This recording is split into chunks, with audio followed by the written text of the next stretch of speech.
Yo, what's up, everybody? Dr. D. So today we're going to talk about a really hot topic, and we're going to talk about acidity, heartburn, pH, etc. Because it is a really hot topic, and our bodies all have a specific pH that we like to be in.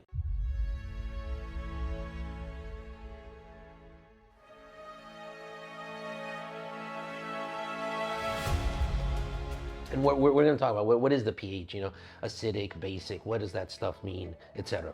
But I want to tell you something. Today we're going to focus mainly on the acidity of the stomach.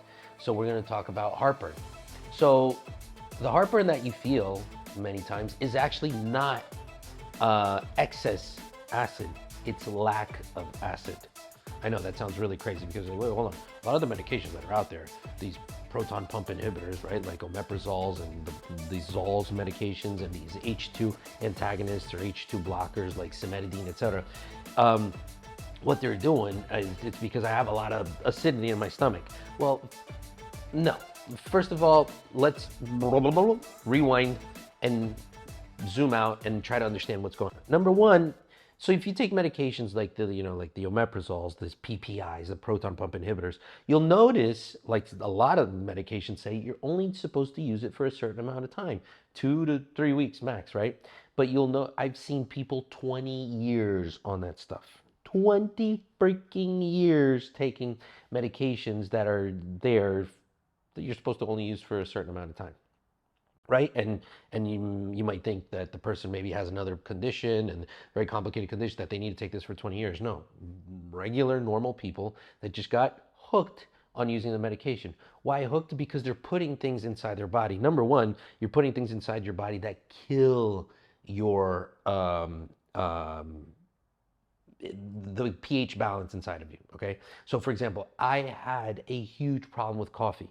I could not drink coffee, and I knew that because it was on my food sensitivity studies. I knew that it was coffee, pineapple, almonds, and I'm missing one here that I always have issues with. Coffee. Oh, and gum guar. It's a preservative. I shouldn't be eating that anyways. So when I have these things, oh my goodness, it would be like putting a hole in my belly. But coffee, I mean, in medical school, I drank enough coffee for probably 3 lifetimes. Yeah, I regret it, but what are you gonna do? And I finally gave it up. Gave it up like maybe 5, 6 months ago. Um, and I honestly thought I needed it for the energy, etc. But I've been doing what I've been doing now already for, I don't know, 4 or 5 years, where hormone optimization and micronutrient injections and blood optimization, the whole thing, and peptides and so forth. So I was like, but I never liked all the coffee. Why? Because I liked the taste, and I was hooked on it. It was a mental hook that I had, until one day I said, no, I'm not drinking it anymore, cold turkey. And me personally, the coffee would give me this unbearable heartburn. Unbearable heartburn. Well, to the point, remember one of my last episodes, I was in the gym and I felt like I wanted to puke bile. I'm like, I really wasn't feeling good. I was working out actually with one of our doctors, and I was feeling really bad. So I'm like, this is not worth it. And had a few more series of events, and I ended up quitting it. But the whole point is that food or that chemical or that drink or whatever it is that you're having might be causing you to start with the whole heartburn thing. And I remember even in med school, the doctor put me on omeprazole, and then I went in and ended up actually getting scoped, etc. Like, so I've struggled with this for years. Um, but I feel great now. And the whole point is, I want that for you too. And let's understand this topic, because pH of the stomach is super important, because when you start throwing off the pH of your stomach, you start throwing off a bunch of other things in your body. And then when you start taking these medications, like for example, somebody taking a proton pump inhibitor medication like omeprazole, what's going to happen? They're not going to digest proteins properly, right? Because you have this beautiful play of pepsin and pepsinogen, et cetera, which are enzymes and that cleaves of proteins, et cetera. When you're using PPIs, it's going to interrupt that process, right? Also, when you're using things like these H2 blockers, et cetera, it's going to affect libido. And when you're using a slew of these antacid medications, it can even disrupt your stomach flora, leading to constellations of depression. No way. Yes, absolutely. Why? Because, again, serotonin, 90% of your serotonin is made in your belly. Think about that for a second. Now, if the environment in your belly is not perfect, if the chemicals inside of your belly are not perfect, do you think you're making that serotonin appropriately? Of course not. So it can lead to things like anxiety, etc., if your stomach isn't properly balanced. Okay. Now, when understanding the pH of your belly, understand that hydrochloric acid, right, is super important. And what happens is everybody after about the age of 40, you have kind of an asymptomatic atrophic gastritis. What the hell does that mean? Basically is after you hit a certain age, you kind of you start to lose, like, you know how you start to lose elasticity in your skin, etc., and things like that. In general population, your stomach stops to secrete a little bit that hydrochloric acid. It doesn't secrete it that well, and what happens is your stomach is extremely acidic, right, with a pH of about 2 to 3. Okay, a lemon has a pH of about 2. Right now, what happens with your esophagus? Your esophagus has a pH of about 7. So understand this part really well. And there's sometimes you'll see other sources saying that the pH of the stomach is between 1.5 and 3.5, but just let's say 2 to 3, keep it kind of round numbers. Now, what happens is when you don't have that acid in your stomach, right, and you have two sphincters, you have the lower esophageal sphincter, LES, and you have the pyloric sphincter, which is the lower one in the stomach, right? Now, what happens here is they're pH dependent. So they depend on acidity. So how acidic and basic and things are, and that's how they open and close, etc. Now, if in here you have an environment that's a pH of 2 to 3 or 1.5 to 3.5, whatever, 2 to 3, let's say, and then the esophagus is a pH of 7, you definitely don't want it to go back, which that would be called reflux. Whoa, we don't want that, right? Because it's going to be outside of its environment. Now, guess what?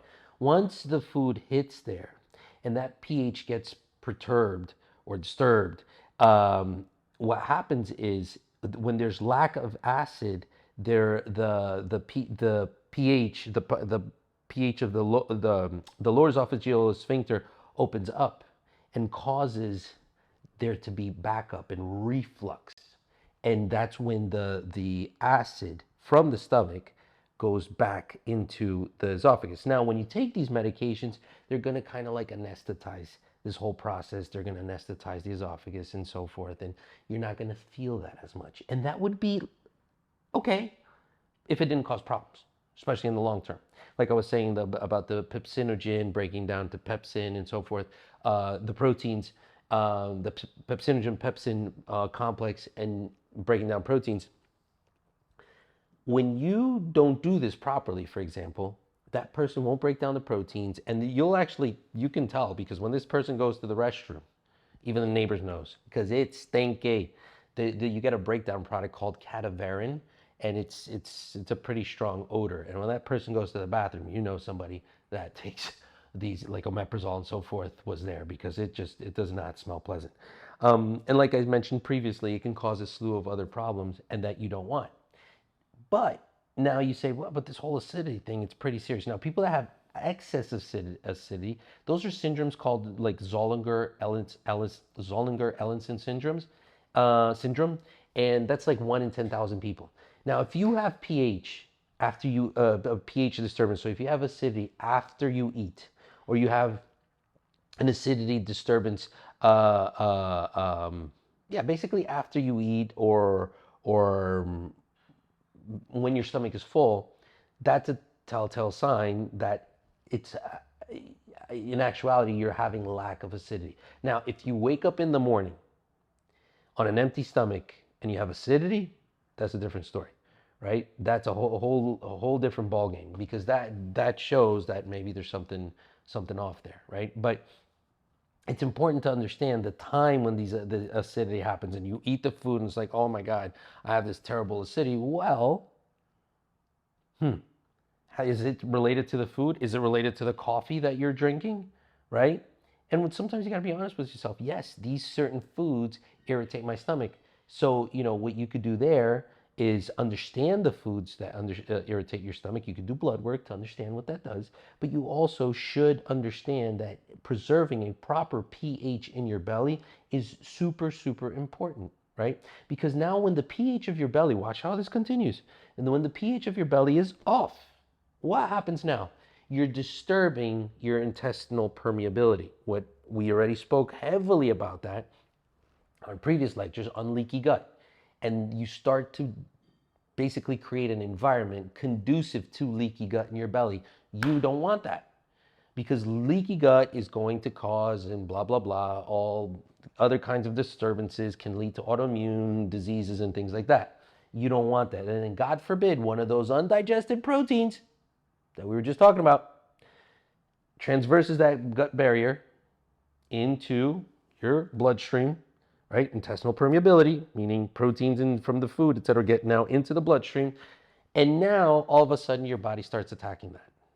And then all of a sudden, God forbid, it has a similar molecular structure to the thyroid. And all of a sudden now your leaky gut has led to a thyroid issue. One thing after the other, one thing after the other. Don't be surprised. Don't be surprised if you take out sometimes a little screw from a piece of furniture. It'll hold up, hold up, hold up until one day it drops. Or you take out a little piece of a functional unit of a car, of a plane, of a system, the whole thing starts to break down. You know that. You think we're any different? No, we're more complex even. Um, so, but now, I don't even want to dwell too much today on the leaky gut issue, where the acidity can now contribute to that too, or your pH dysregulation can contribute to that too. Think about this now. How about the issues that you'll have in this new virtual organ that we really don't talk about much, but now more and more doctors and scientists are starting to pay attention to it. How about your microbiota? So you have more bugs in your gut than you have cells in your body. You have about 10 to the 13th power cells in your body versus 10 to the 14th power bugs in your belly. So there's a lot of bugs in there. So now when that microbiota, when that environment is off, it leads into a bunch of other issues that you don't want to have, right? So, and the commensal bacteria, the good bacteria in your belly, you're protective there. They need to be there for certain reasons, but every certain cohort of bugs, bacteria, and so forth that are there, they are conducive to certain things if the pH and the balance is off. For example, heart diseases are correlated with not having proper microbiota environment inside of your belly. Gastric diseases, psychiatric disturbances, etc. Very, very important for the microbiota in your belly to actually be balanced so it doesn't lead to issues downstream. Now, do you see how important it is to have proper acidity in your belly, and you're losing the ability to secrete hydrochloric acid over time? For example, have you ever heard this one? Oh, eat a lemon if you have acidity. The lemon's going to help. Why would a lemon help? The lemon's acidic, and I have too much acid. No, you don't have too much acid. You have lack of acid. You have lack of acid. So what happens, we already learned, with the lack of acid, you're going to disrupt those sphincters in your belly, and you're going to have the reflux. So it's going to go back from the acid that's there, which is not enough. But again, it's going to irritate the esophagus. It's going to go back into the esophagus and irritate your esophagus. What do? You take one of these medications, anesthetize the whole thing. And then unfortunately, lots of you people are on these medications lifelong. We already learned that's not a good idea.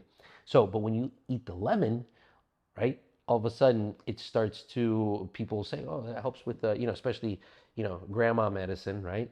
Some of the old timers will say, hey, eat a lemon and your acidity will go down. Well, how does that work? Yeah, because the lemon is very acidic. And what it does when it goes into the belly, it helps to bring down the acid of the belly. Or increase the acid of the belly. Sorry, bring down the pH. That's what I want to say. Bring down the pH of the belly, which means it's more acidic, right? So once it's there, it allows for that environment to control those sphincters and those sphincters not to be open. And now people will say, oh my gosh, the lemons are bad for you. I've heard that one too. Lemons are one of the most medicinal fruits, if not the most medicinal fruit used since the beginning of time. Okay, for example, for scurvy, etc. And it's crazy. I mean, that's a whole different ball game. But just how many years it took the sailors, right? The sailors struggled with scurvy a lot, and I don't want to talk too much about this now. But there was a specific doctor, I can't recall his name, and if I'm not mistaken, in England, that these sailors would leave with potatoes and so forth, and come back with scurvy, right? This is all just talk about a little bit on the lemon, and they wouldn't come back with scurvy; they would die with scurvy. And he's like, "Oh, let me send some lemons." With the sailors. And the interesting part, he started to see it started to work immediately, and it was the vitamin C inside the lemon, right? Don't get me started on vitamin C. I love vitamin C. Yesterday I did an IV with 7 grams of vitamin C. Dr. Linus Pauling would say, minimum a day, 6 grams of vitamin C.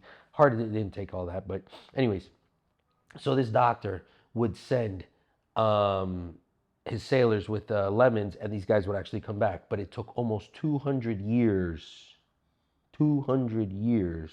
for the court of England to actually recognize this and send the sailors with vitamin C in the form of lemons. So lemons are great. I just gave you guys a little tangent there on lemons being used for other medicinal properties, but amazing. Lemons are amazing, okay? And for pH, they're wonderful, okay? But something that we really like, for example, and really, really good for the belly, betaine hydrochloric acid. Betaine hydrochloric acid personally has helped me a lot over the years with keeping the pH of my belly adjusted. So for a long time, especially when I was drinking coffee, etc. And I still do it every once in a while, just because it's good again to balance the pH of your belly.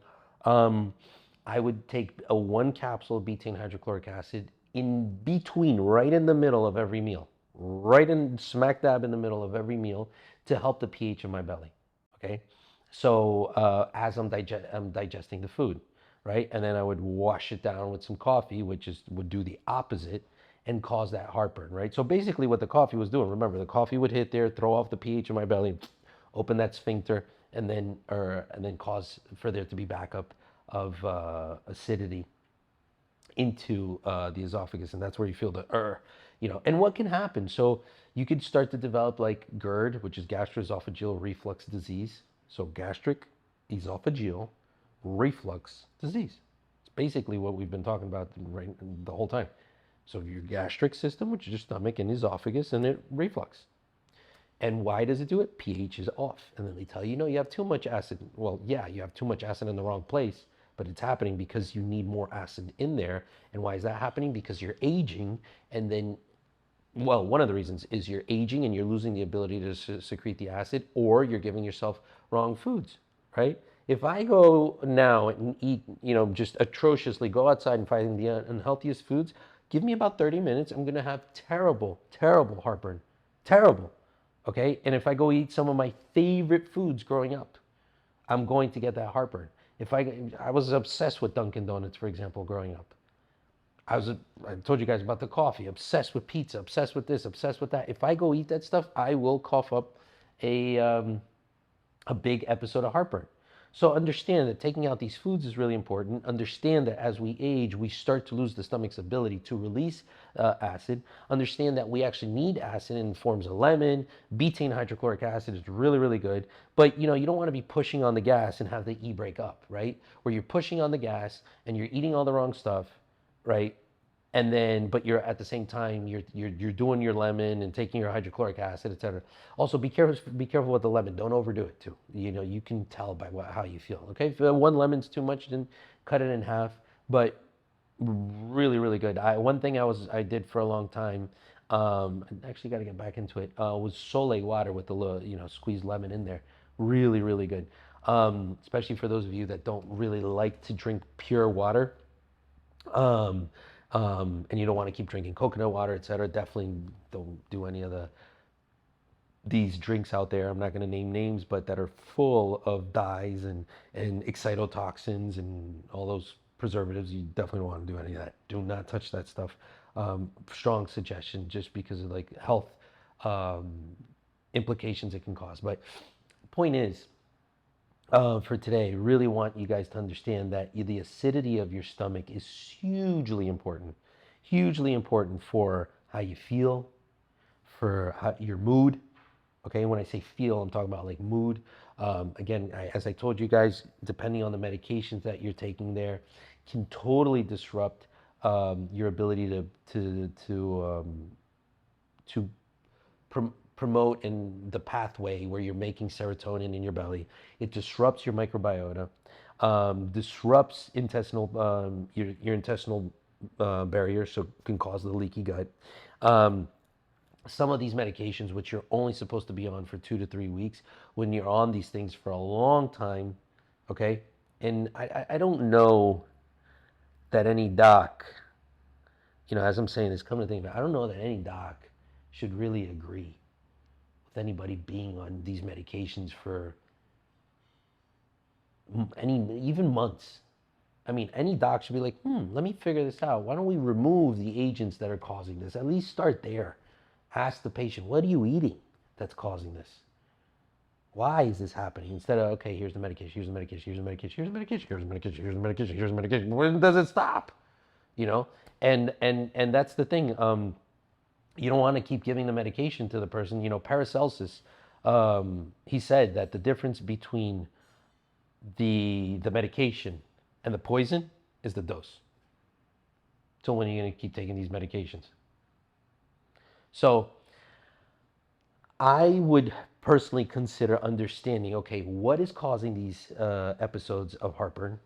And I know heartburn can be really annoying. That was one of my biggest crutches for years, or one of my biggest, let's say, thorns in my skin for years. Remove those as much as you might love them. Coffee, right?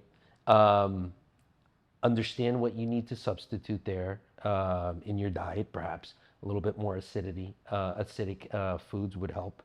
And I know this is what I just said right now, especially health professionals listening to me. Is like, what did you just say? Because I know it's like, remove acidic foods. No, remove the foods specifically to you, to your blood, that are hurting you. Do a proper, we don't learn this in school. So if there are health professionals out there saying, what is he saying? No, I'm not. I'm saying to do proper blood work and understand the foods that person's sensitive to, and remove those darn foods.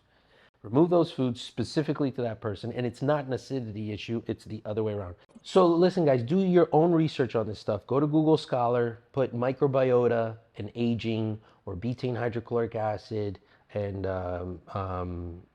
stomach acidity, etc. Go to Google Scholar, do your own research. You'll find a lot of interesting information in regards to this, okay?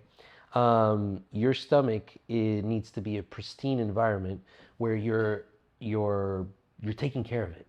Where, imagine, I said this the other day on our brain lecture, but I'm going to use the same analogy for your stomach. It's like a garden. It needs to be treated appropriately, irrigated appropriately. And actually, just speaking of irrigation, it just came to mind. You know how much gastric juice your stomach produces a day? In some cases, even 3 liters of gastric juice a day. That's a lot. Usually it's around 1.8 to 2.5, okay? But it will produce even to about 3 liters of gastric juice a day. And just so you guys have an idea, the hydrochloric acid that's produced there comes out with a pH of about 0.8. It's pretty acidic, but then when mixed with other things, etc., that's when it starts to come up, and ranges from 1.5 to 3.5. But again, if you're not producing that hydrochloric acid properly because you're aging, or because the foods that you're putting in there are throwing off that pH aggressively, etc., very processed foods and so on and so forth, you start to throw the whole thing off. And then you get on these medications lifelong. It's just not the way to go. It's just not the way to go. And it's not, I don't think it's something that we're meant to be doing long term. All right. We need to understand what's causing my issue, not put a freaking Band-Aid over the issue the whole time. All right. So listen, I hope today's lecture helped you. I hope you take some massive action, especially if you have issues within this field. And even if you don't, understand that your stomach's environment is super, super, super important. Give yourself foods that do not irritate your stomach, that promote health and longevity. Are your foods building you up or destroying you. It's like Hippocrates says, let thy food be thy medication, and thy medication be thy food. He says that. And that's something that we should live by, all right? And nowadays we need to understand that we not only put foods in our bodies, and unfortunately we also are putting a lot of chemicals in our bodies that are throwing our bodies into a loop, okay? It's not that we're sick, it's our environment sick. Our foods are sick and making us sick. And a food system based on chemicals is not a food system, it's a chemical system. So don't put more chemicals inside your body to treat the chemicals you're putting in your body that you're trying to nurture yourself with, all right? Understand that, all right? Love y'all, hope today helps, and we'll talk soon.